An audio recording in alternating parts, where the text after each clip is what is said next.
Hey friends, welcome back to another Monday with your favorite hunter-blatherers, Dom and Gabe. Hi Gabe. Hey, Happy Dom. Monday. How are How's it you? going? I'm doing good. Good. So we're So gonna far, start so off the good. week right. Yeah, Yes. yeah, yeah. So far, so good. Like we were joking earlier, it's still early yet. So we want to Yeah. talk about stuff that we watched over the weekend, stuff we had fun with, interesting things that came up like during this past week. We're like, hey, can we talk about this? And I thought, hey, wait, that's really cool. Let's talk about this on the Yep. actual show. And it also ended up kind of being helpful to defer Yeah. all the fun talk till a little later, so we stay focused on doing good work and whatever, because True. there's so much that we're always processing. Okay, so welcome to the Dom and Gabe show. We're just gonna get right into everything.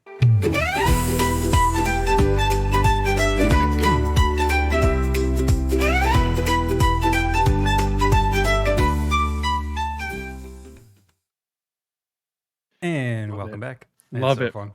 Such a So good jingle. let's kick right off. You said you were watching something this past week, Yeah. Yellowstone. Yep. Uh, Take us there. I only started watching like the first 10, 15 minutes of it and haven't continued. So sell me. Yeah. Like, why is It it cool? Why is. do you like it? Well, it is. It's very gripping, and I know it's funny whenever you're watching something, you can like look at it and be in the storyline and get it, and you could zoom out and recognize how intense it is for the sake of being intense. So me and Kai were going back and forth on that, my wife and I.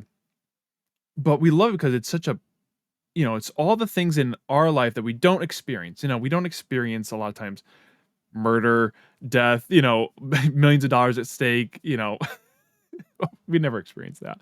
So to see it unfold, it's watching something, I think two different things are appealing. It's things you can relate to or things you can absolutely not relate to.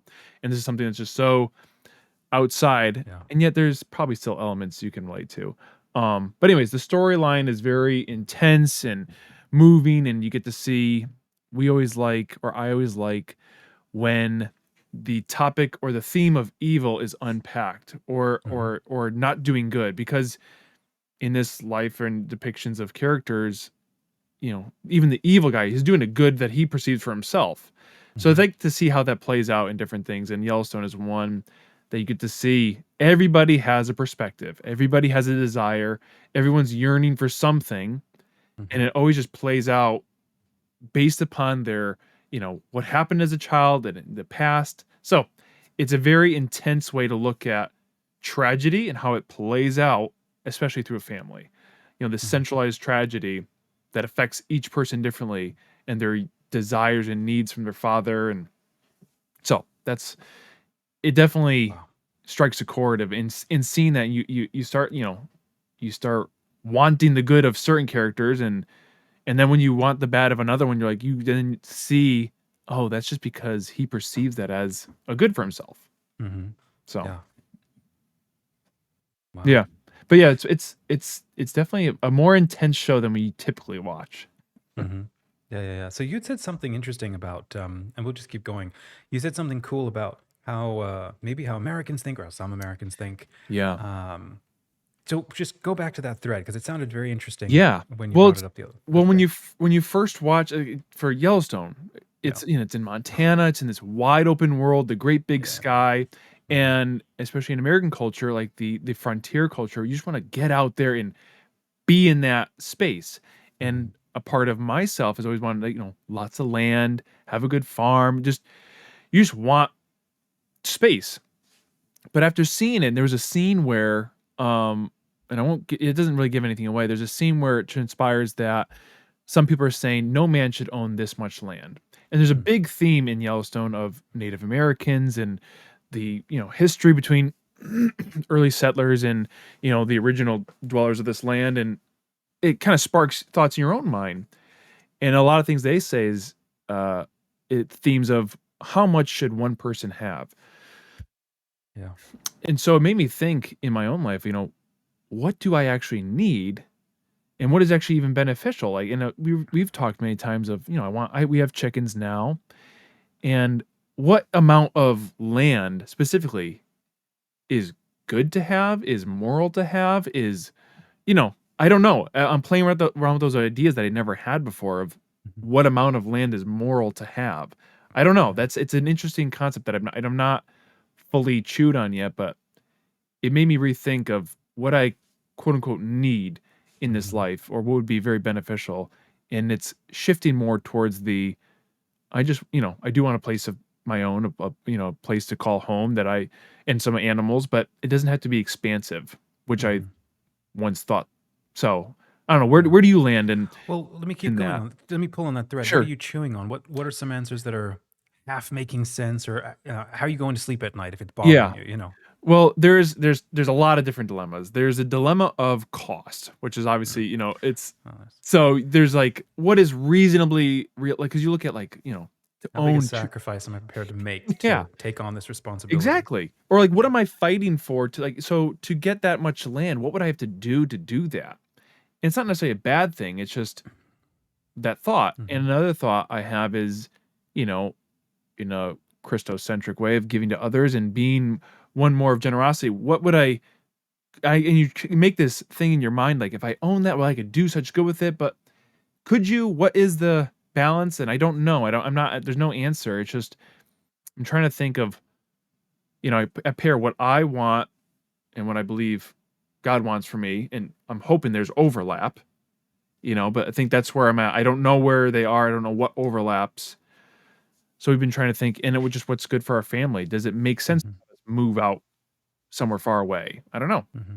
I think that's where I'm at. I don't know. Just chewing on those next steps. Yeah, yeah, yeah. I don't know. Has that ever come across in your mind? Just in terms of ownership and morality, and because you have the old Christian mystics and Hmm. the desert fathers who have nothing.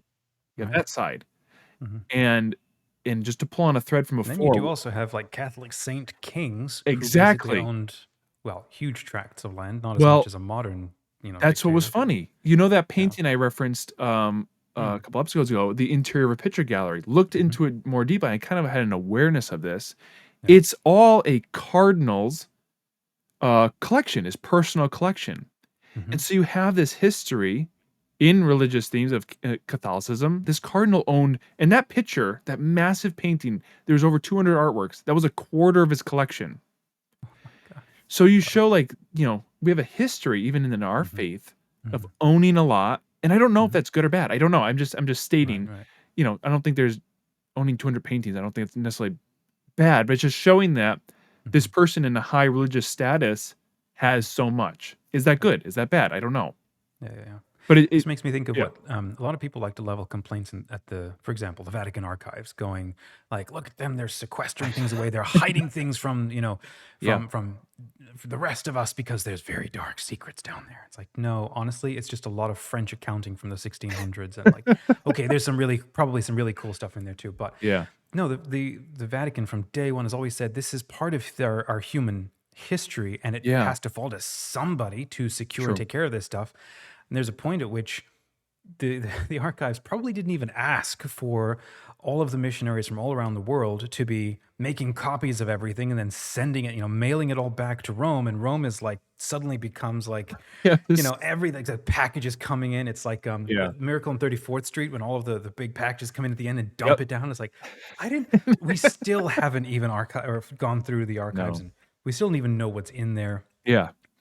because there's so much and we just can't get through it all. But the Vatican's like committed to like somebody has to take care of this stuff. And it's the Yeah. same concept of a museum, the sense of like, does a True. museum like actually own these things? I don't think any of them actually say they do, but they do. What they do is they act like, or they, the The way these caretakers.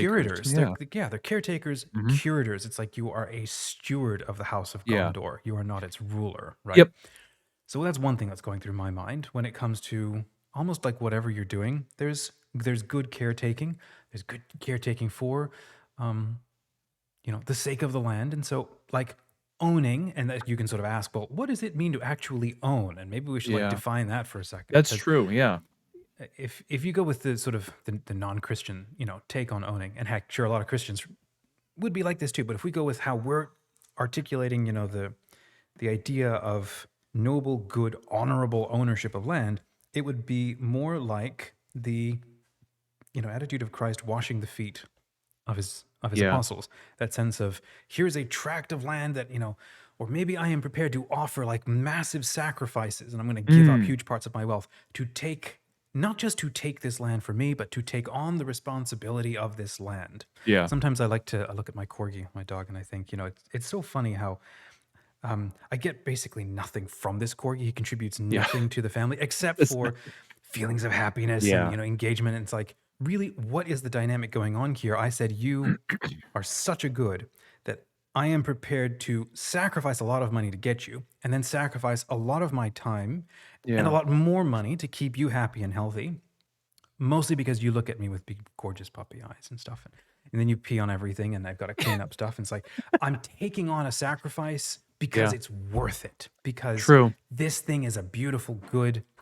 And I define myself as, let's say, somebody who takes on, roles, takes on responsibilities to do more good. So that's what I think when I think of like owning a big land. The idea that sort of the Francis Bacon sense of like nature is there for us to rip her secrets out of her and for us to do whatever we like to dominate this land. That's not the right sense of ownership, and it's never Yeah. been the one the Christian background. Like you talked about the desert fathers and how so many of them were like, what do I actually need? Like Yeah. it's about 1.5 by like 5 feet so that I can lie in it Lie and let down. my That's body it. go when I'm Yep. done. That's all I actually need. Exactly. Everything else is like Yeah. I'm caretaking. Um, I'm trying to find the balance between those worlds because you have that, which is wonderfully beautiful and, you yeah. know stoic, but then I think, I also have a family to take care of, and I can't just be, Well, that's why have I'm not saying that you shouldn't. so I'm just kind of, like, battling Yeah. around as well, and that's where I kind of go back and forth, is Mhm. this, this stoicism for self versus caring for my family, and I'm at the Mhm. point, I'm on the more like that's what I kind of want is this, Mhm. we just had I'm throwing this out because it's we had raw milk this weekend. We bought some and Nice. unpasteurized and loved it. I was like, how nice would it be to have just a farm that's big enough for us to get our Yeah, no milk, kidding. our Mhm. eggs, our produce, and Mhm. and it doesn't have to be. I think you could do it on like 5 acres, maybe Well, even less. I don't. probably just under an acre. Like Yeah, I used yeah. to live on an acre and a half up in Pennsylvania because I had to Mm. mow the dang thing Yeah, by hand. We didn't have push mowers or rider mowers. Anyhow, there's a lot of grass on that thing. I'm pretty sure, like yeah. even a mini Jersey cow, like that, Depend. they Yeah. they produce a ton of milk. I think depending on, like, state regulations, yeah, you don't need much, Mhm. so that's what we say, what's that balance look Yeah, like? yeah. Well, so like you're saying, I got a family to feed. I got to take care of me. And it's like, okay, there's baselines, right, that have to be met. Yeah. Jordan Peterson has been looking at what are countries that do well, and surprising facts Yeah. smart people should know, stuff like that. And one of the comments that he makes is that starving, or underdeveloped nations, or nations in a lot of trauma or pain, they don't take any care of the environment, because what is priority number one? Breakfast, Yeah. my family. Yeah. And then he's like, countries that are rich enough, that are better developed, do turn around and reinvest back in creation, reinvest Mm, back in the environment, and so on, because that's they interesting. recognize they are in a state of like safety where they can start thinking about I not thinking beyond tomorrow, and Yeah. start thinking 10 years into the future. So I get it when you have someone who's like, I need bread now for breakfast, versus someone like you're saying in Yellowstone, where he's like, this is my land, get off, we don't Yeah. share, or whatever it True. is. That's okay. Yep. And so it's that sense where it's like, okay, so now here's the other thing, right? I love the concept of an arc, right? Where Noah builds an ark. And there's one of the reasons I love Jordan Peterson chewed through all of, so many of these Genesis stories. And he talked about Noah building this ark. And he's like, I'm going to paraphrase. Why was that story preserved? It's not just because it's a historical moment, right? There are a lot of flood myths, a lot of flood stories, a lot of Yeah. other Noah characters Yep. going around the world. Why did we preserve that story? And he has this one fascinating thread that he pulls on. It's because each one of these stories reveals a different aspect of God and how he interacts with us, what kind of man or person he Mhm. calls us to be. Yeah. And so in Noah's character, he reveals himself, or he calls us to be the person who safeguards, the person who creates calm and stability and order against chaos. And so this is a dynamic. This is a map of how the cosmos, how the universe works. So that's one of the reasons why that story is preserved, is because it's like, Daddy, how do I be a good man? Well, Yeah. here's an example. The whole Here's world an is yeah. falling apart. Mhm. Okay. And he was the best in his time. Here's what he did. He didn't just save his family and his people. He actually incorporated a ton of the natural world and the animals around him, and he created a safe zone to weather the storm and then after, just waited for the evil to die away and the stupid to go away, Yeah. and then repopulated or went back out to find the other survivors and reconnect with them, Mm, and remake the earth and so on. That same mentality of like, so I'm thinking of like the guy you mentioned in Yellowstone. The wrong kind of arc concept might be to purely hunker down behind the walls yeah. and then try to create a utopia in Mhm. it, Yep. versus like what Vatican II was like. We need to raise the Well, bastions. We need to bring the that's walls actually a good down to point. let the life out, and Yeah.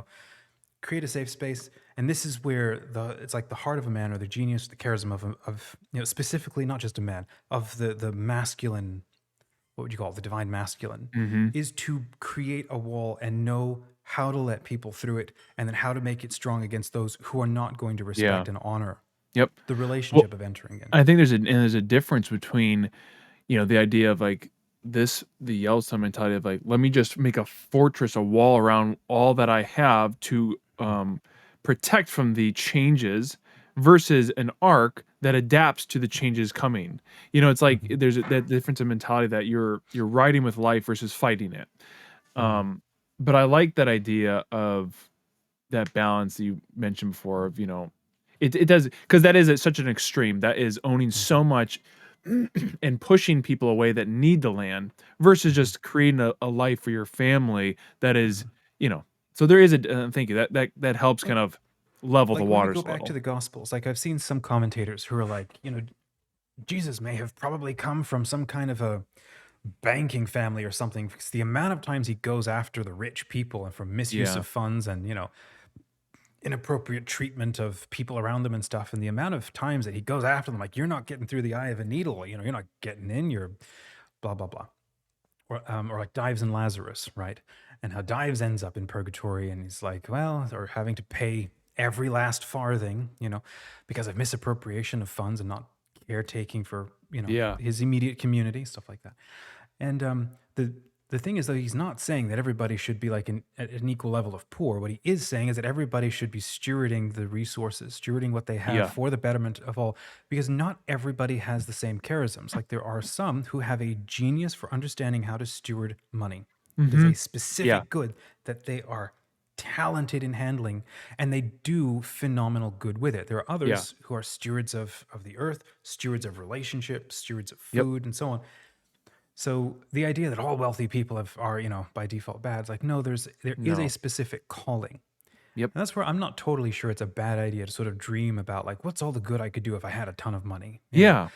Um, it's just also I think the humility would come in to know like, it could be cool, but I should also be aware there are going to be other sacrifices that will come and other Yep. ways where I will fail. And it's like, It's funny you mention that because that's I've thought about that many times of like just dreaming of, I think everybody has dreamed of being rich and famous. But the rich part, I thought about, writing books and I was like, well, what if my books catch and I become a successful author like, James Patterson or Stephen King, just have these what would that be like? And I think back to this is a long time when my wife and I were first when we were engaged, we went to this seminar, and it was mhm, held by I believe this is right, held by the guy who was the designer for Miss Pac-Man, the original arcade game.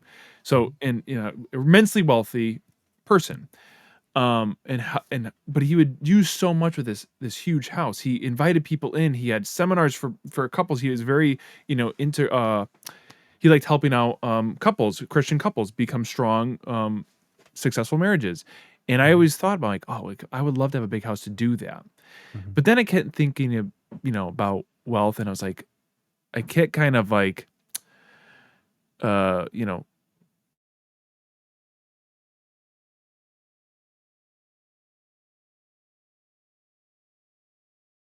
what is responsible and good. I think so. There's a kind of that like pushback from success because like I don't want the responsibility Mhm. of doing it right. I don't know if that's ever occurred to you or happened or Well, it kind thought. of, if they right now, Yes, right? that's yeah. So he gifts one like a ton, and Mhm. he demands from each of them, cultivate, grow Yeah. this thing. You could probably have told the exact same analogy, maybe with like seeds and fruit or something, but it had to do with like good stewardship of Yeah. whatever, of resources. And so one of them turned it into a ton more and received a blessing for, for good use, as opposed to the one who just, buried it in the Buried it, bank yeah. and did nothing, or buried it in the side of the river and did nothing. And so that just makes me think of, um, you do the best you can with what you have. And when you can do better, then you do better. Yeah. Um, Something my wife and I tell each other all the time. We look back and cringe, like, oh, I made that decision, or oh my goodness, I thought that thing, or we were horrible people, whatever. And then we're like, no, calm down. Yeah. You do the best you can, Yeah. and then when you can do better, True. then you do better. So when it comes to like what you're saying with having this, I think there's another line somewhere, or maybe this is just an adage or something, that he who is faithful in small things, like, can be Mm. trusted to take on Yep. more. And so, if I, for example, if I'm sitting around dreaming like here's who I would be if I had all of these things and if all my ducks were lined up and if I had all of this, then I could be this kind of person. And I'm not going to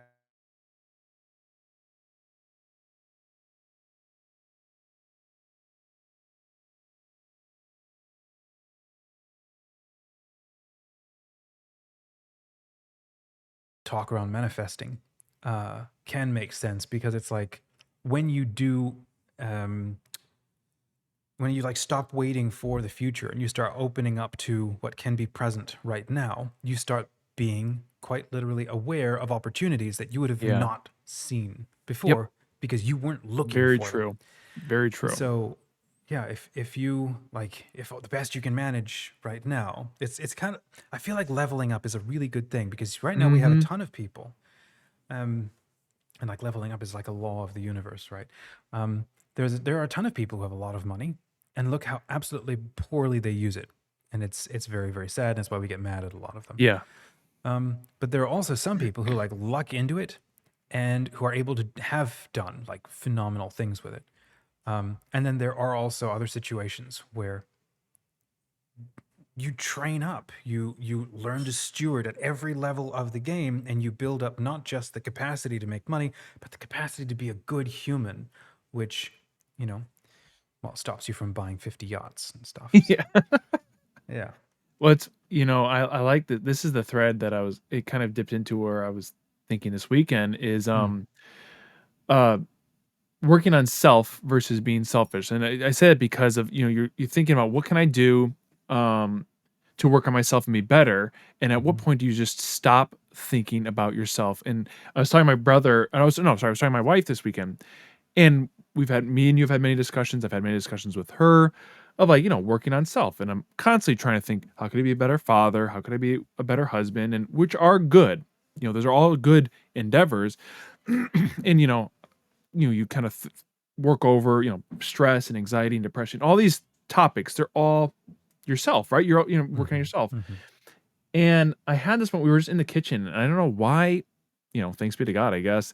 I just thought, I'm like, I said to her, I said, I've been thinking about myself way too much. And she goes, with all the grace and compassion, she goes, no, like, do But tell. keep going. Yeah. Yeah, exactly. Exactly about myself. Um, and it came to, like, I was thinking about, my prayer life and all that stuff, and it's just how much. And it started with I think an ultimate good, to be better and to be a better man. But it ends up getting to the point where that's all you're doing is thinking about yourself. Mhm, And again, it starts from a good intention. It's not like I believe it, but it gets to a mhm, point where that's all you're doing is thinking about yourself. mhm, And that's your wake up to sleep is just constantly self analysis, and analyzing every single emotion in your body and every thought, and it becomes all consuming. mhm. And then this morning I was talking to my brother, and we were referencing Marcus Aurelius saying, "Don't be overheard complaining, not even to yourself."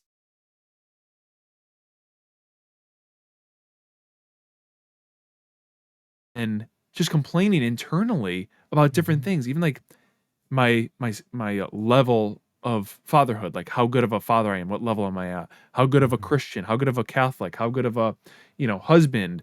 It's just constant, like, thought of, like, that'll get me better, like this whip mentality. And it just kind of And then I was when you were saying, we are talking about the arc and getting to know God and our, challenge this week to get to know God.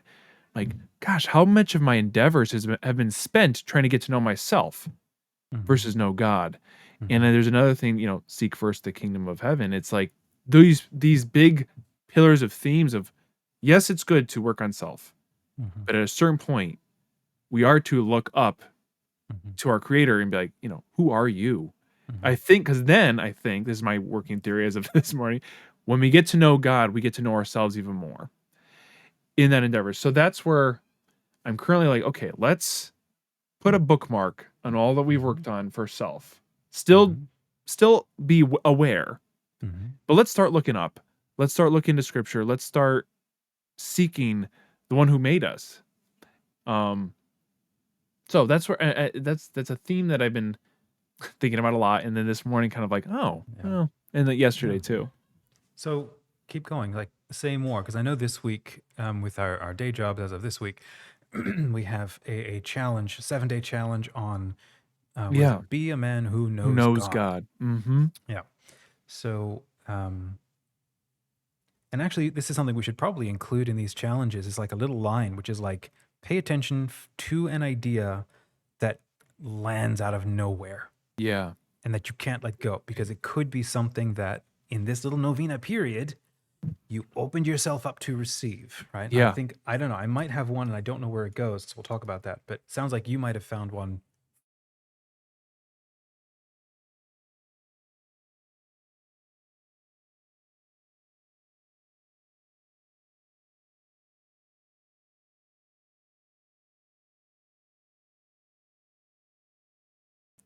My thought currently is one to, and I think about my family constantly, but think about my children in a different way. Like actually think about how they're doing deeply, Mhm. like how they are doing, even though they're young.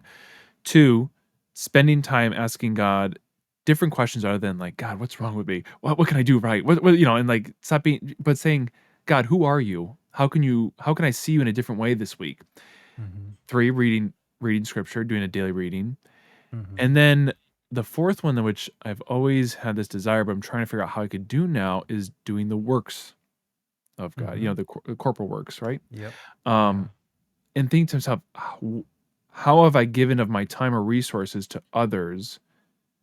And I look and I'm like, I haven't done much. I haven't, and I think, there's so many outlets within our Mhm. church, within, online. You go and donate to anybody online if you're thinking about money, or just time, seeking out somebody that needs Mhm. time. I don't know who it is, but so I've been really thinking about, okay, now it's time to kick this thing into gear, turn the engine on and go and do. Mhm. Um, so I don't have any concrete outlets to do that with yet. Mhm. I mean, I know, Yeah. Yeah. obviously giving to the church in certain ways. But specifically, I want to give to others in a more direct way, Mhm. like working at the soup kitchen, which we have down the road. Should be Oh, nice. yeah, just Yeah. something. I think, and so I'm going to draw a firing squad for this one, but I think that it's a big temptation in America, to, well, to go like, well, if I'll just give more money to this thing, like Yeah, that hurts me. But, but here's the thing with that sort of thing. It's like, unless you're doing like the widow's mite thing, where she goes and she yeah, puts in the last 2 cents that she has, she's basically signing off tomorrow and trusting that the merciful God of the temple will yeah, take care of her. And Christ says that meant more than a Pharisee dropping a money, a bag down the chute. yeah, It not only meant more, but there's this other line that stood out last week where he's like, so I can't remember the line. It just impacted me. It was like, when you give to God, you can expect like 100-fold return. And I forgot about that line. It's like, whoa, wow, yes, he is that kind of a God. And I look at my life and I'm like, instead of, if I wasn't complaining about the future so much, if I look around at the life I have right now, I'm like, there are a lot of people who don't have even just the yeah, simple, the simplicity of this. So yeah, just thinking about like what you were saying, I found a funny, gosh, I don't remember what it was, maybe a reel or something.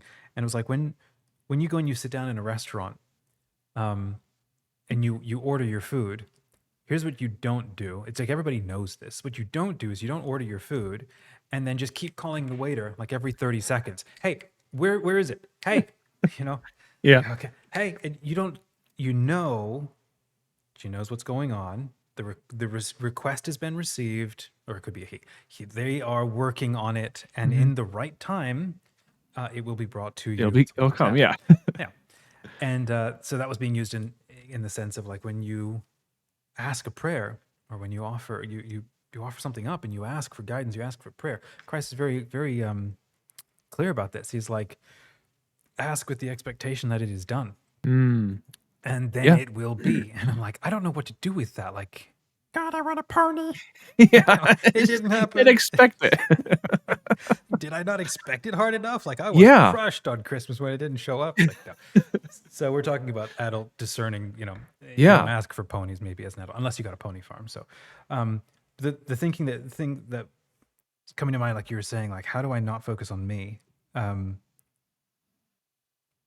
this last couple of months, I've been doing, how do you say, it's like a bunch of soul searching. I'm looking at myself and wondering, like, am I not measuring up to what I should be doing? Am I Mhm. doing the easy thing instead of the right Mhm. thing? And I'm constantly beating myself up on that. And then for me, when I do try to do like what you say, like I try to focus on myself and stuff, I quite literally can't. I can't see it. It's like it's talking to somebody else, and it's like when I close my eyes and try to look at myself on the inside, all I see is blackness, like a black hole. Like I can't. I don't have a picture of myself, right? In Yeah. the sense of I can only get that sense of like who I am and perhaps any progress that's being made by, sort of to quote you, do the works of the Yeah. Lord, going out and doing stuff. Mhm. There's a phrase that I've heard more recently that it's now like stuck, and I love it. It's called "You can't steer a parked car." And so Like that. we go, see, this goes almost two ways, because you can go, well, a mystic is like sitting down in one place, like he's not doing anything. It's like, well, hold on, let's come back to that. But if your calling is to be a dad, to be a father, Yeah. right? Like we are, to be part of the economy, to engaging with our community, to be Mhm. creating these places of safety with clear Yeah. boundaries and all of this. That is your calling. That's your job. That makes me think of what the I think it's the Indians would call karma, or their dharma. So karma are the things that you have to work through and resolve that maybe you didn't ask for. They're the repercussions of,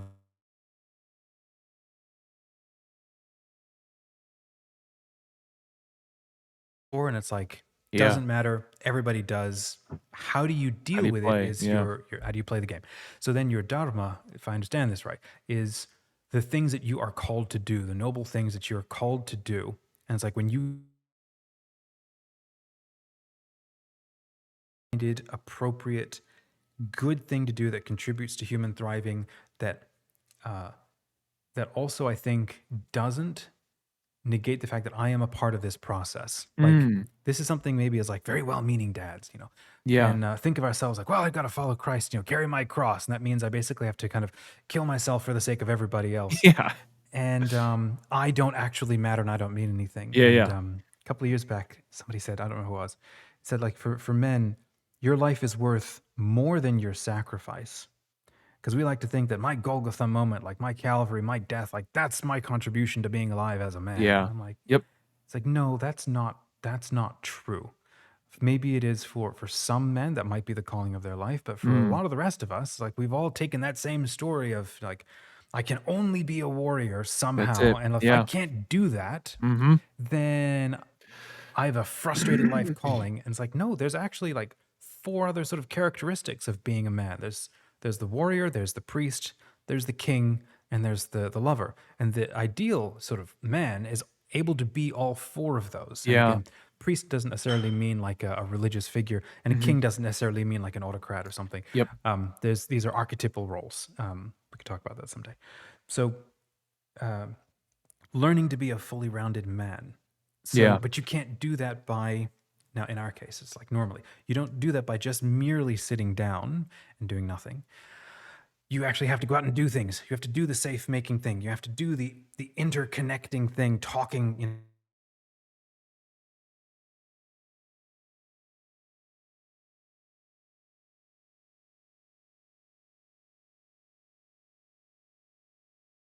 but if you're just moving in place, and how many of us do that? Yeah. You literally don't do anything with your life. or with your talents or your interests, or like you're just not doing anything. So Yep. how can you ever like begin to get better and so on? Yeah. To go the other route, because then I was thinking like, well, I used to have this dream of being a monk and sitting in a cell, and then my spiritual life would be great. And like, well, are they parked cars basically? Are they spiritually parked Yeah, where are cars? Because they? this, In the and so eternal parking lot. Where are they? Yeah. yeah. So the thought that is that I'm coming on that end is like you can uh, they are also extremely active, but what they're doing is they're cultivating the path of the spiritual specialist. Yeah. Yep.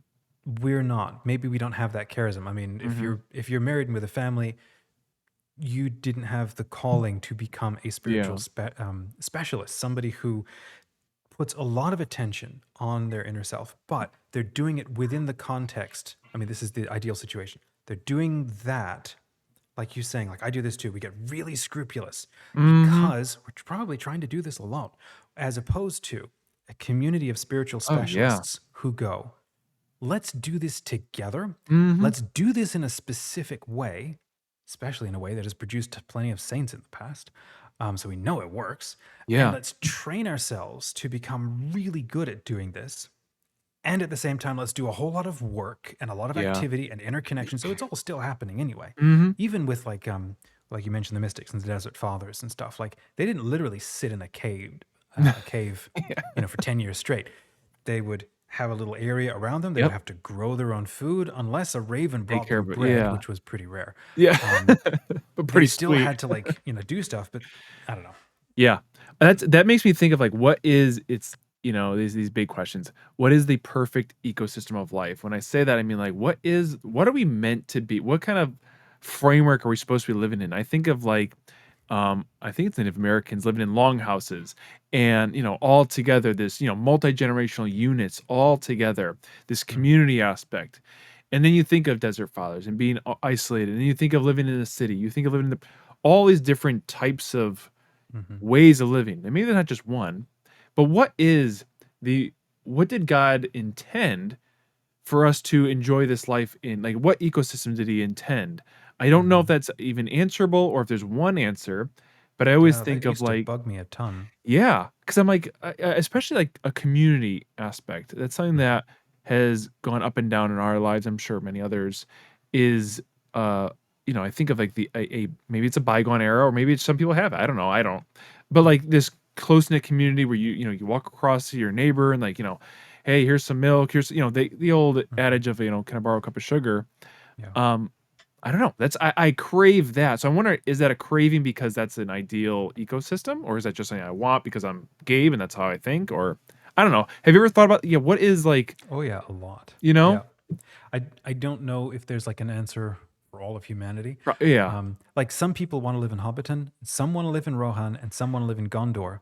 true. And Gondorians would never be satisfied in Hobbiton, That is you know. true.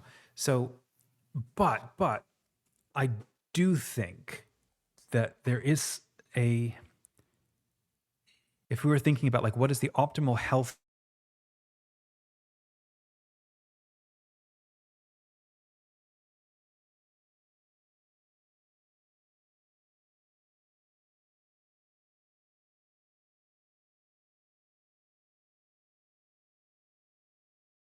with other people around you, I do think that that is actually and it is a mentality or something that's been completely lost with the advent of the car.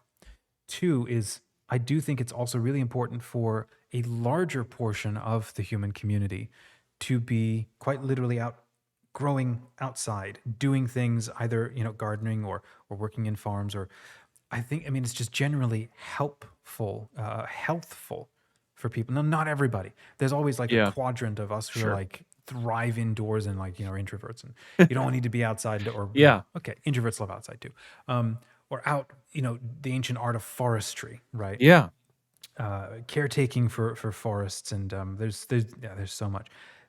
Certainly what I don't think is helpful is the norm for a lot of our modern living where you don't walk anywhere, we drive everywhere and like you can't get everywhere. around this. But if we were like walk around, what is an ideal situation? Once you sort of with those sort of parameters, I think that's where I'm interested in these ideas of like, what is it called? A 15-minute city or something, Yeah. which really intrigues me. It's like everything that you sort of need is within a 15-minute walking distance or a Yeah. bicycling distance. Like, I like that. Well, it's funny how Um, you look back in time, like, that's any old civilization where they're all like this. But, yeah. like, it's very I don't is it a Western thing that, like, because the big frontier, everything's so spread out, Mhm. and you cannot form a tight-knit community because everything is a mile and a half away from each other. I don't know, that's I Yeah. want that close-knit 15-minute village, I mean, I don't, but I don't my know. wife and I chat about this a lot. I don't know how you necessarily solve this yet in America. So Yeah. it's sort of a half joke, but it makes sense to me that I think America is still very much of a frontier country, largely because our founding myths are based on this idea of, like you said, the wide open Montana sky, and like you can get as much as you can get if you Yeah. work really hard for it. You can be the one who owns a ton or owns a lot, and so on, as opposed to I mean, that's the American dream. Like you work really hard, you can get what you want, as opposed to uh, I guess I don't know how you word this yet. I'm still thinking it through. Like a lot of other cultures, like you're born where you are. Here are the cards you're dealt. Now, how can you turn this to good? How can you Yeah. turn this straw to gold in your life? Mhm.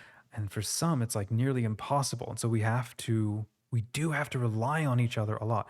Pope Francis says something kind of cool. He says something like, um, rich people can afford to be selfish because they can afford to not need anybody else. Where he's like the poor, because he's coming from the barrios and the slums, right, of Argentina, and he's like the poor can't afford to be isolationists. Like you need each other, right? Um, you don't survive. You can't get through the day without borrowing a cup of sugar and taking care of each other. And this makes me think of in the medieval times. It took me ages to sort of try to understand like what was going on when. So there's a medieval virtue. It's called largesse, which is as you have stuff, you are known as somebody who gives it all away, and you don't hoard it. You don't hoard it. So when a knight would be made a knight or dubbed a knight on that day, he would then do his prancing, preening thing, get on his horse, and wear all of his gorgeous stuff, and sort of either go around the village or go around the courtyard, and everybody would cheer him and stuff. And then he would have like a bag of money, and he would throw money out to like everybody. It's his own personal stuff. Like it's hard to come by money back in those days. Yeah. You give it away. Well, what was he doing? Okay, he's communicating to everybody that when I have good things, I am somebody who shares this with Mm. others. And so you notice this with a lot of pre-modern, maybe pre-industrial cultures. Like when there's a windfall of good stuff, people don't hoard it. And in fact, we tell stories about people who do because it's such an annoying thing. What do we do is like we have a feast because what is everybody doing? Everybody's like the community is investing in each other. They're Yeah. telling everybody with the benefits of what they have. When things are down, or when things are tough, or when things are good, we share this with each other, as opposed to the miser who cordons off the resources that he have and lets people die at his gates. You Mm. know, so as I'm thinking about that, because it's kind of my temptation, like I can never make enough money. I'm always trying to freelance, medical bills climbing, stuff like that. And I'm thinking, what is my goal in life here? What am I trying to accomplish? Am I trying to accomplish? Can I be such a kick-ass bread maker that I can fill my coffers with enough to where I don't have to rely and wait on Yeah. anybody else? Is that a good idea? Is that what I'm trying to do? Or do I want to be kind of like, you know, the Viking chieftains or whatever, these old world chieftains, where it's like, I want to build up a network of people where we trust each other, Yeah. where we're able to care for and share with each other, so that there's like the community effect of how we support each other. Mm. Because if the day that I break a leg or something happens to me and the coffers run dry, I stand alone, my family stands alone. There's nothing. There's no Yep. community, there's no safety net, there's no Yeah. brotherhood or sisterhood. There's no, Yeah. there's no family. And so I'm now convinced, okay, I have to go the other route. There's a lot more potential money, a lot more potential fun. There's a lot more friendship that happens, which is ultimately far more rewarding, and Yes. it creates a lot more opportunity for like every reason. Yeah. America likes to prioritize the one. The American Yeah. dream like prioritizes, I think, I How I I can agree. potentially win at the expense of everybody else, because on the frontier, Yep. this is where it comes back to the frontier idea. I am 100% responsible for me. And if I don't Yeah. step up, I die. And everybody perhaps around me dies. So it's Yeah. all on me. And we Mhm. Americans, oh my gosh, we love this. We're such a type 3 on the Enneagram. Like, Yep. I have to win. Whereas the old world, that was not the No. sort of dominant virtue. I mean, there's a specific virtue in Yeah. being able to do that. It can go overboard. It's a problem. Well, I don't know. that's That was funny. a bunch. What do you No, think? but that is, yeah, that is the American mentality. We were just even in discussing in Yellowstone. It's like every culture has their heroes they want to be like, and America has the cowboy. And so we all want to be like the cowboys in different ways. And what is a cowboy? Somebody who fights for himself. No one, has no doesn't need to rely on anybody, just him and his gun. Yeah, no And it's just attachments. exactly. And then so you have the cowboy mentality, and then you have the frontierman mentality. Even reading Laura Ingalls Wilder, Mm, Little House on the Prairie, their family unit, Pa was the one who provided. And if mm, Pa was hurt, the whole family was in distress. They lived in the middle of nowhere. They're close. I think they said their closest neighbor was like 2 miles away, and 2 miles was a lot farther back then, and it was through woods and hills. And if you needed help, there's no ambulance or anything. So the thought of our culture is built upon you gotta sustain yourself because no one else is gonna help you. mhm. Well, that's translated all the way through even to today, even in the Yeah. in the modern century. That don't rely on anybody. It is up to Mhm, you. Do it yourself.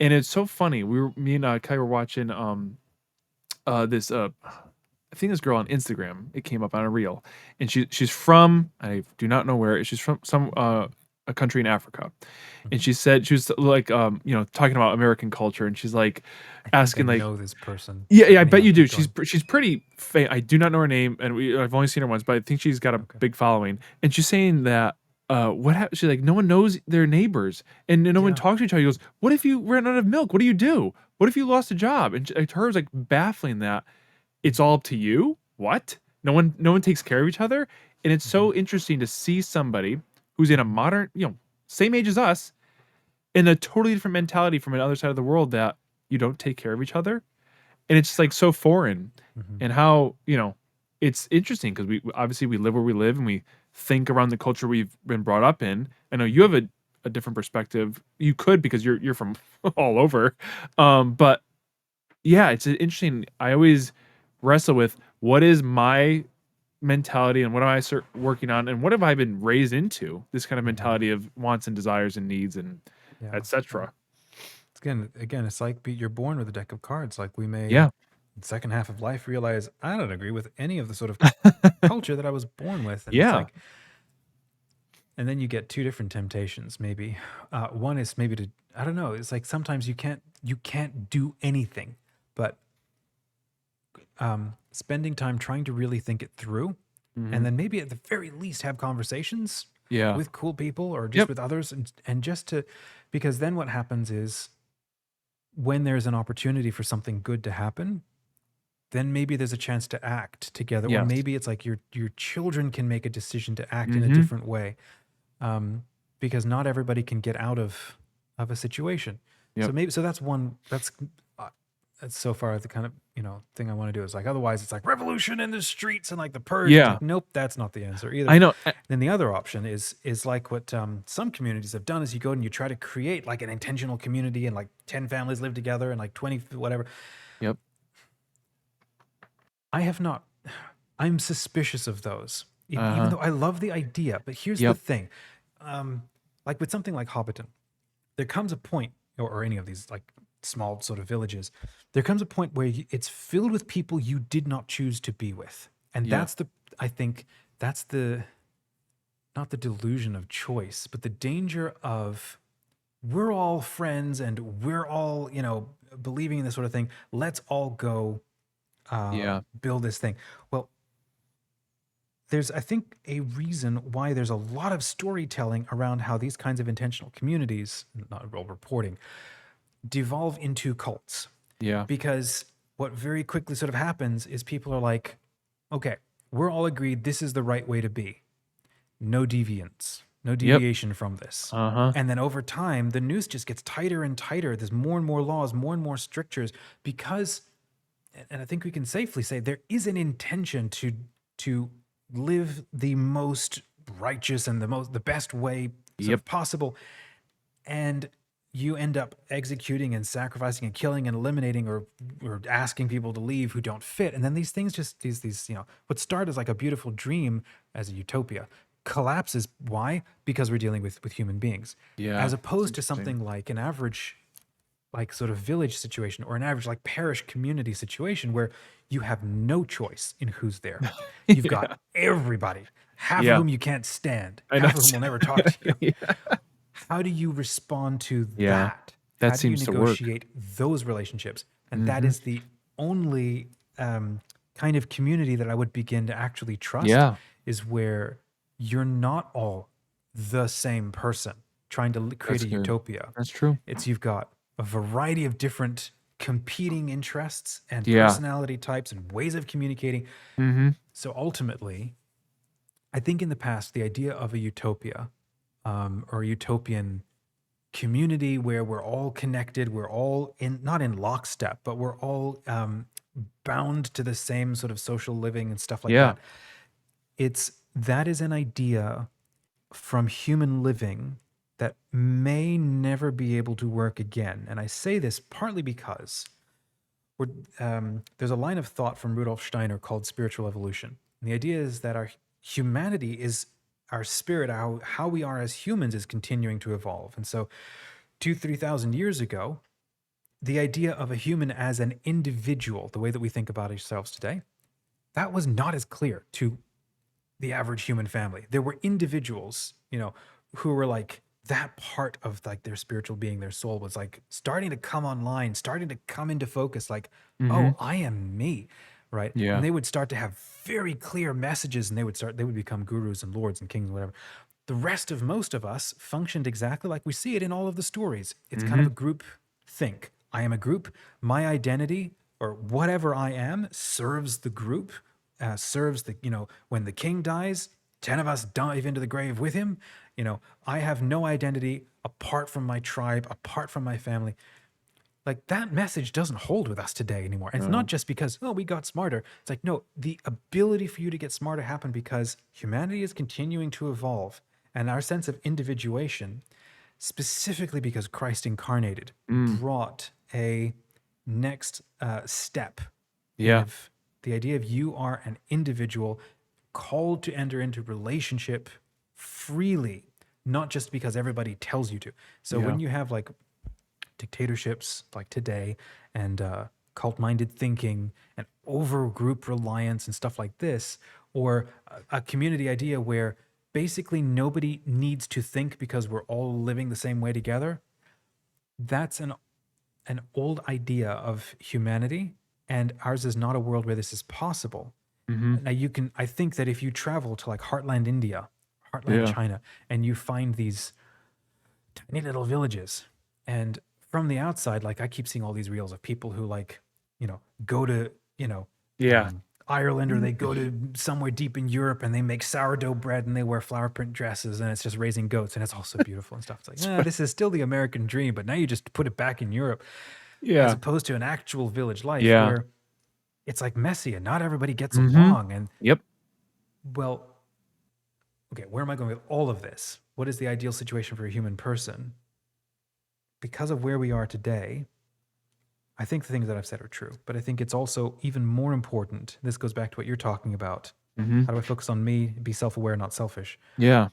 I need to be the kind of person that can sort of adapt to any situation, Yes. adapt to dealing with people That's it. without losing my sense of self. Mhm. And that's a paradox right there. Well, I think this is the theme. I think what we're in our conversations, we're pulling out and saying, live life where you are, Hmm. and not because I've always had this mentality of like, oh, when I have this, then we'll be happy. When we move to there, and then I'll be happy. It's like, no, live life where you are, and that is, I'm trying to boil it down into main points, which is Mm. get outside, talk to someone else, pray with God, and do something you enjoy. It's like, and that's a loose four. I don't, and I'm trying That's to like good. get Yeah. those four. So like each day, if we had those things, you're outside, speaking with other people, talking with God, and doing something you enjoy. Mhm. And I think something in there is, doing work that's I think that is the fulfilling. recipe. It seems like that Yeah. seems to be the boil down. And then what I've been doing recently is a gratitude journal, which has been talked about for, ever. Yeah. It's like how simple and yet freeing it is when you settle down the day. I mean, it has Mhm. been, I won't say life changing because that's a bit big, but it's been very helpful at the end of the Mhm. day to say, out of all the crud that happened, what am I grateful for? And specifically, not Mhm. just because I had a gratitude journal and I was like, this doesn't work. I'm just saying, I'm thankful for my family, Mhm. I'm thankful for this. You have to be so specific for that day's things. Mhm. And I like this idea of not expecting the day to give you anything, but to be so Mhm. if I expected nothing of the day, Mhm. okay, you know what I loved? I loved it when my son sat on my lap and gave me a hug. Very Mhm. specific moment that happened that day that I didn't wasn't, I didn't it wasn't something that was I don't want to take it for granted. It's not Yeah. like that was supposed to happen. That was a Mhm. gift. And so to have these moments, and then also going back to living life where you are, Mhm. instead of being like, "Well, this isn't where I'm gonna live forever. I don't need to. I'm not gonna talk to these community." That's my mentality. I'm like, I'm gonna move someday, so I'm not gonna make any friends. No, I know, live it's life where awful. you Yeah. are. Go to the Mhm. neighbor, write him a little card saying, "Hey, I'm your neighbor. Would you like to, play darts?" That's what I just did the other day.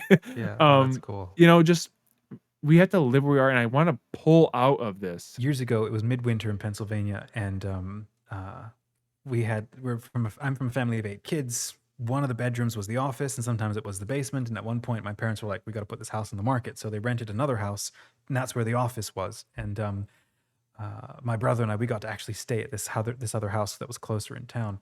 And I remember the first day that I was there, I thought, I want to be the kind of person who goes and talks to my neighbors. And so it was snowing and it was like gray, and these houses are right on the street, like the Mm, major street that starts running through town. I walked over and I knocked on the door, and little old lady like came to the door and she's like, "Hello." No, she didn't. But it's like that was the vibe I was getting. It's like, oh, I forgot. This might not be a great yeah. neighborhood or something. Hi, So she ends ma'am. up she opens the door and I took a step back and like tried to be very differential. "Hi, I'm your new neighbor. I just wanted to say hi." It's like, oh, and then she was like so pleased. Like, people did this. Yeah. This is What are, wow. what world are you from? Exactly. And I remember I haven't done this and I feel bad about this, but I've always wanted to be the kind of person like you move into a new area, you take cookies to the neighbors kind Same. of thing. So Yep. that's kind of like you're talking about gratitude. I learned something interesting about um, phases of life and how like a spiritually healthy person, like there are specific markers for like spiritual health. And I was very gratified and happy to learn that like as you hit your 30s, what should start happening, you get to your 40s, right? Mid 30s, what should start happening is you start seeing through the game that you were playing up until that point. There's a Mm, koan that goes, every man has 2 lives, and the second life begins when he realizes he only has one. mm, I had yeah. to chew on that one for a long time. Yeah. Um, so Gotta sit with you that. hit 35, then you begin to realize, wait a second, all of the things that I've been doing is I've been trying to win at and try to play a game. It's like I've taken the things I learned in grade school and I've made my whole life around how those work. Yeah. The rules of the playground are the rules of life, and it's like, well, um, and so then a defining mark of like a healthy spirituality at like 35 in your mid 30s is actually gratitude. Mm, It's like constant, and then it moves into reverence yeah. because you can just be sort of grateful on the outs, like as my response to how good things can be and how bad they're not. I love that line from Ever After where she goes, what is it? "No matter how bad things are, Danielle, they can always get worse." Right. So I'm grateful I'm at Yeah. least at this point Yeah. and not any This is lower. okay. But then Yeah. the next step beyond gratitude would then be reverence, where Yeah. that, because you revere things that come from persons Mhm. or things that have meaning because um, there are persons involved Yeah. in this sort of not this transaction, but this gifting, relationship. Do you know yeah. Um, It's, what happened recently, and it's been something I've been, kind of it's been on my heart and mind a lot is because, a friend of mine through our parish, he's an older gentleman, not too old, but he has a brain tumor, and he mm, was given 3 months to live. And so that in itself is kind of hard to chew on. But then talk with him. He's at my men's group, and so I see him every week. Mhm. And I'm like, how are you doing? Like, how do you deal with this thought Yeah. that, because is at a point now where there's no more treatments. It'll it'll get as worse as it gets, and then at a certain point, that'll be the end. I said, how do Mhm. you like deal with this? He said, well, because he could pass away in his sleep. It's a brain thing, so it could shut down. And he goes, every time I wake up, I think, Mhm. oh, thank you, God, I get another day. Yeah. And that Yeah. mentality, and I know, like, it's obviously, it's a way different perspective of life right now, but like I'm trying to like absorb that in my own life of like Mhm. every day is a gift. And it's such a cliche, but when you really like soak it in through another man's perspective, Mhm. and I had such a great so I wrote in my gratitude journal, like, that moment my son sat on my lap, but I had this moment where I almost got to enjoy a moment twice. I was kind of like, I feel like I hacked the system. My son was sitting on my lap and I was holding him. I was, we were just reading books, and I pictured in that moment 60-year-old Gabe looking back at this moment. Mhm. And it was almost like I got to enjoy it twice because I got to Mhm. visualize that perspective. Like, oh, remember, looking at my son when he's like, in his 30s, saying like, oh wow, remember when he was 6? I'm like, I'm in that moment now. Yeah. And it just helped me really soak it in. Whereas I could, these children are all around. We're always, they're everywhere. And like any moment they could be sitting on your lap or, whatever. But like to just Mhm. accept, like, this is such a gift in this Mhm. moment to be here and to have this. And I've been, this is 2 days now of reflecting in this way. It's Mhm. been so nice because I woke up today. I'm like, wow, thank you, God, that this is a day that I get to experience Mhm. anything. And it sets it apart. And I want to get to the point. I forget if it's, you'll have to help me out. Is it Saint Therese who, like, the little way, or in accepting, is it her in Mhm. accepting everything? And I think it was her that she was in one of her journal entries. She said a bird landed on the edge of her bed. Is that right? Mhm. Am I thinking of the right one? But it's Maybe, like, yeah. whoever it was in whatever story, so grateful that that day meant so much. The fact that one bird landed in her bed and that was it. Mhm. Like, I want to get to that point where the day feels filled just because I saw a bird land in a way in front of Mhm. me. He's like, that's what I'm doing. Like, now, like 2025, here we Yeah. go. Pull back from the crud and the mud and Mhm. enjoy and live my life where Mhm. I'm at. Enjoy books, enjoy movies, enjoy friends, Mhm. live this life that we have. Um, and along the way, we'll get Yeah, better. yeah, yeah. You know. There's a line of thought. So the challenge for this week that we're sort of processing Yes. through, which is be a man who knows God. Who knows God? And Yeah. there's a quote that I read. I think it was from Father Richard Rohr, and I've been chewing on it for years, doing it very badly. But he says something like, "Imagine reality. So take what it means to be in reality, and like if you were to take a second and feel all of your senses at the same time." Um, the just the weight of things, the place of where you are, where you when you are in time, what you can see, everything that you hear, everything that you breathe, you take everything all at once. Okay, this is reality. And then he goes, if you want to get a sense of how to feel and think about God, think of reality with a personality. Mm, well, that's interesting. Everything around you, but all of it all at once Yeah. is also a person.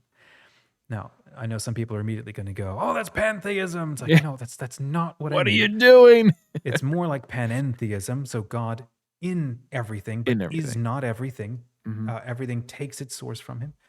But it's like we're talking about the rules, playground rules, right?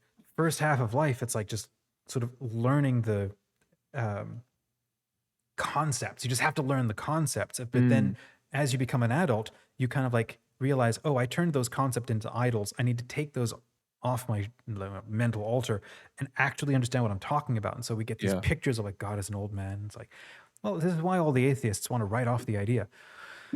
But if you instead go the route of how God actually reveals himself, who he is, the fact that he is, as we say, omnipresent, he's like everywhere in all times.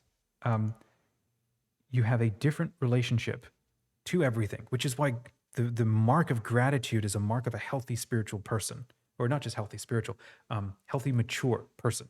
And then when that gratitude starts to move into reverence, it's because you are recognizing there is a holy presence that reveals themselves behind, Yeah. or through everything.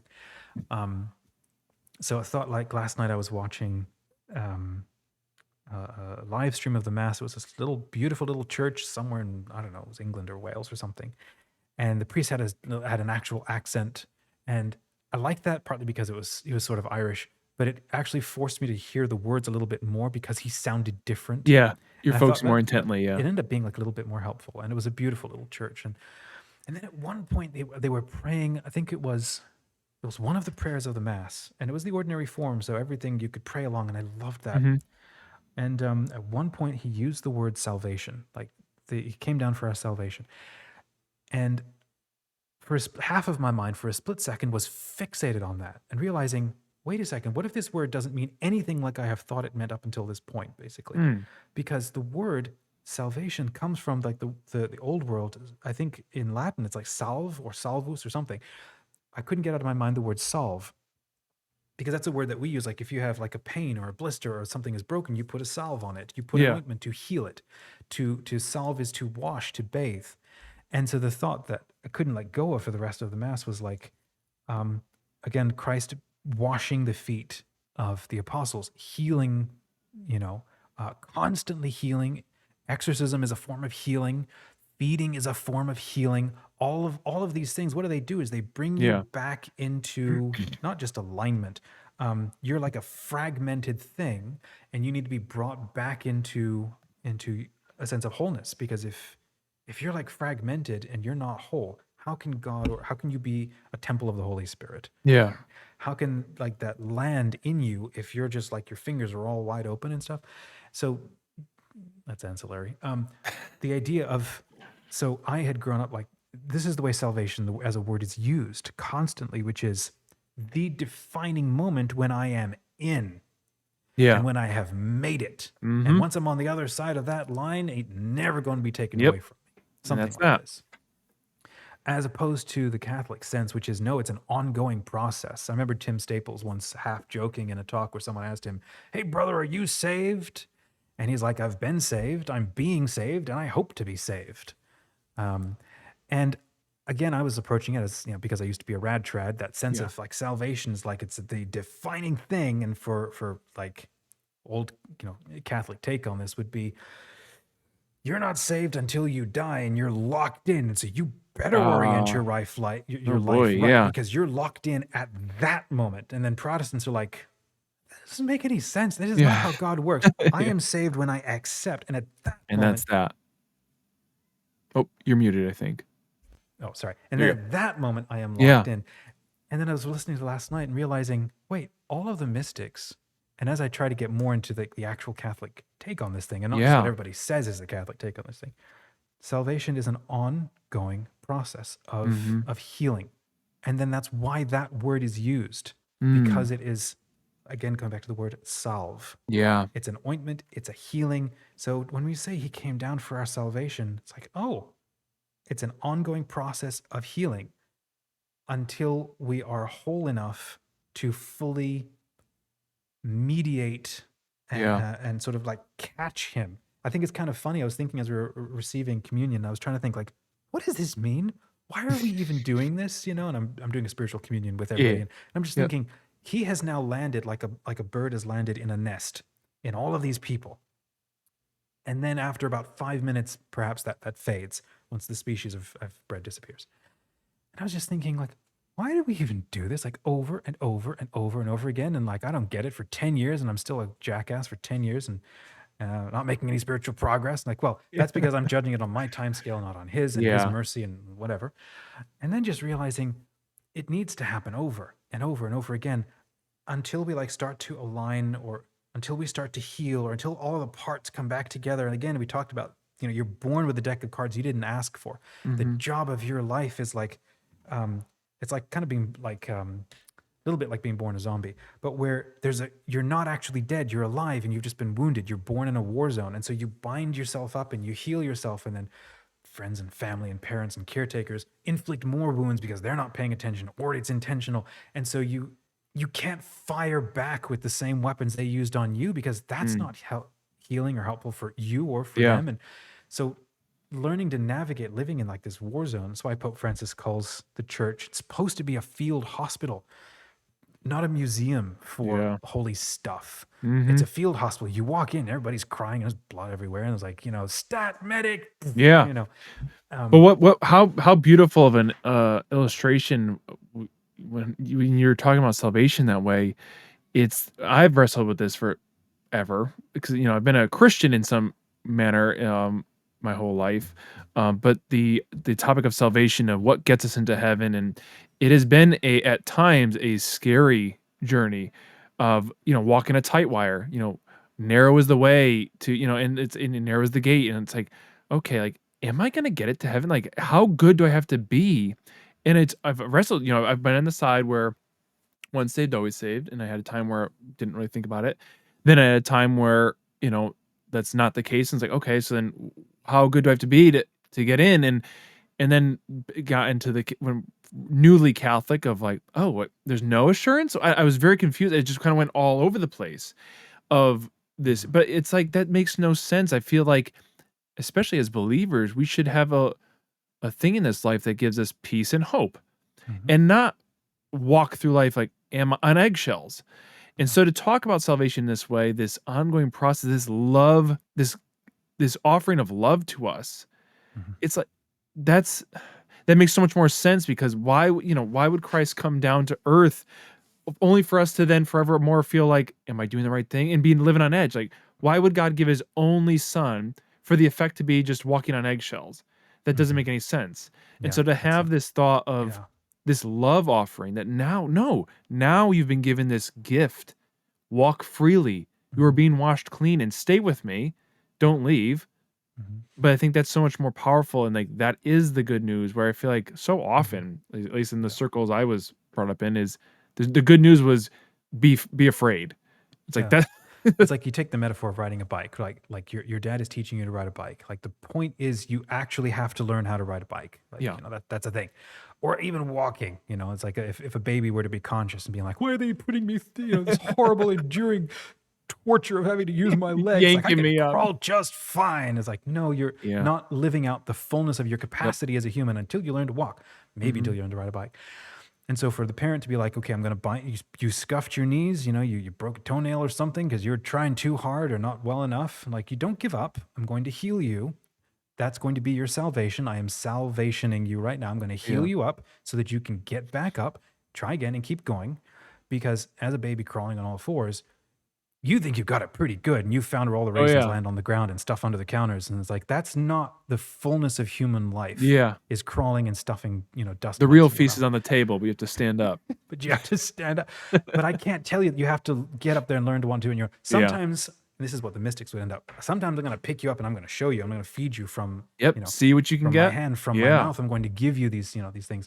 Um, I don't know that you could take this metaphor a whole long way. Anyhow, that sense of like, yeah, it's an ongoing thing. I think that is very much the Catholic thing, which is it is an ongoing process because you're constantly like leveling up, and it's a healing thing. This is where, so when we launched the challenge, and we should start to wrap. When I launched the challenge, or you did, and I responded to it, Sure. be a man who knows God, right? Mhm. And I had just, I think the day before, read some line from, I think it was Luke or something, I can't remember, where Christ says, "No man sees the Father except through me." Okay, that's a cosmic rule from the mouth of God himself. It's like, okay, Yeah. if I want to know God, therefore I have to know Christ.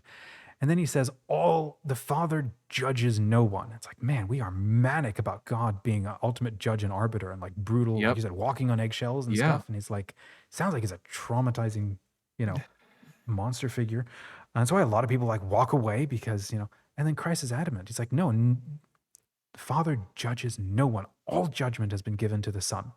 Yeah. And it's like, okay, man, should I be scared of you? And Yeah. then you look at his life and how he acts. Yeah. And then all I can think of is Pope Francis says, the judgment of God, judgment of Christ is his mercy. Look at Mm. how he treated everybody who had no choice, no chance, who maybe wasn't all there, but like they weren't Yeah. bad compared to those who had everything and who deliberately made things harder on others because Yeah. it fit their ego. And like he was hard on them because they're horrific. They were horrible, narcissistic. Mhm. They had Yeah. armored up like spiritual lobsters against anything being able to get in. Well, how Yeah. do you break open a lobster? You got to take a hammer to that thing, Yeah. right? It's not pretty. Well, it's No. because you're so densely holding on to your Yeah. inner hell. Like this is how Mhm. you create all of this, armor to separate you, because you have to be yourself in such isolation from everything Yeah. around you and from God. But then look at how kind he is to everybody else. And Yep. like, okay, so if that's the case, if I want to know the Father, then that comes with knowing and following Christ. And look how Mm. merciful and how kind he consistently is all Yeah. the way through Calvary. Yep. Okay, then salvation is healing, and it's constantly healing, and it's constantly like we go back. This is why I say we go back to mass over and over. We go back to the sacraments over and over, not because it's just like a one and done thing. It's because No. there is a lot that needs to be Yeah. healed. Yeah. And not all of it is our fault. I think that's No. also a major thing. It's That's not all our true. fault. And again, I'm not talking in the sense of like, oh, you were born like a damned thing with original Yeah, sin. yeah, Like you're yeah. like nothing until you're baptized. Like, no, I'm not even Yeah. talking that, which I don't even think that's necessarily true either. Yeah. It's like, gosh, this is a whole conversation. But I think that's a good note to end on this beauty of salvation. I mean, I think, man, if we could rest the day in that for now, I mean, how beautiful of a notion to actually truly look at our God as a loving. And so, okay, maybe this sort of closes the loop back with what we started with, which is how do I be not just like selfless and not selfish, and how do I, if I Yeah. am the recipient of what I say I believe in, right? Mhm. And we're not making any altar calls for anybody, so No. we're just walking around this and making a mess of things, Yeah. friends. But if this is what I believe, then who am I and how do I act? So Yeah. again, talking about driving, you can't steer a parked car, away from danger, away from things if you're just sitting there doing nothing. So if the whole faith and works thing, if this is what I believe, this is who I say I love, how do I act? How do I treat people around me? What decisions do I make in business? How Mhm. do I modulate, control, Yeah. reflect on, course correct? Not because I'm like looking at myself going, man, you suck. You're like so far away from anything possibly perfect and good. It's like, no, no, wrong direction. Look instead at Yeah. who could I be, and then go and do it. And then after like a year, you look back and go, wow, I'm really different. And actually, I really like who I am now. Yeah. Okay, enough reflection. Let's keep But going. you can't get You there know, unless you start looking forward to begin with. and then just going and doing. Sometimes you just Yeah. have to like get out of your head and get it back into your body and Seriously. do stuff. So okay. Um Friends, if any of this was helpful or interesting, go ahead and say hi in the comments. It's always fun to kick off a new week with you. And we will be back next week. Till next time, have fun, be well, and Enjoy life. there you go. Drink coffee.